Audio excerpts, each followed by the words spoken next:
Padma Vibhushan award వచ్చిందని తెలిసిన క్షణం నిజంగా ఏం మాట్లాడాలో, ఎలా రియాక్ట్ అవ్వాలో తెలియని పరిస్థితి. మన దేశంలో రెండవ అత్యున్నత పౌర పురస్కారం పద్మవిభూషణ్ లభించినందుకు నాకు నిజంగా చాలా సంతోషంగా ఉంది.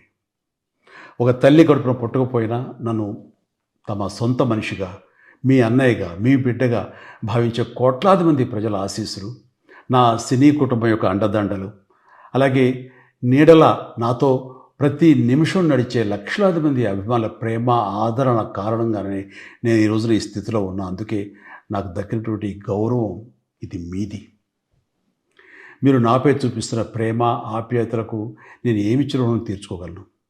నా 45 ఏళ్ల సినీ ప్రస్థానంలో వెండితెరపై వైవిధ్యమైన పాత్రల ద్వారా వినోదం పంచడానికి నా శక్తి మేరకు నేను ప్రయత్నిస్తూనే ఉన్నా. నిజ జీవితంలో కూడా నా చుట్టూ ఉన్న ఈ సమాజంలో అవసరమైనప్పుడు నాకు చేతనైన సాయం చేస్తూనే ఉన్నా. కానీ మీరు నాపై చూపిస్తున్న కొండంత అభిమానానికి నేను ప్రతిగా ఇస్తున్నది గోరంతే. ఈ నిజం నాకు ప్రతి క్షణం గుర్తుకొస్తూనే ఉంటుంది. నన్ను బాధ్యతగా ముందుకు నడిపిస్తుంటుంది. నన్ను ఈ ప్రతిష్టాత్మకమైనటువంటి పద్మవిభూషణ్ అవార్డుకి ఎంపిక చేసిన భారత ప్రభుత్వానికి, గౌరవ ప్రధాని శ్రీ నరేంద్ర మోడీ గారికి నా హృదయపూర్వక కృతజ్ఞతలు.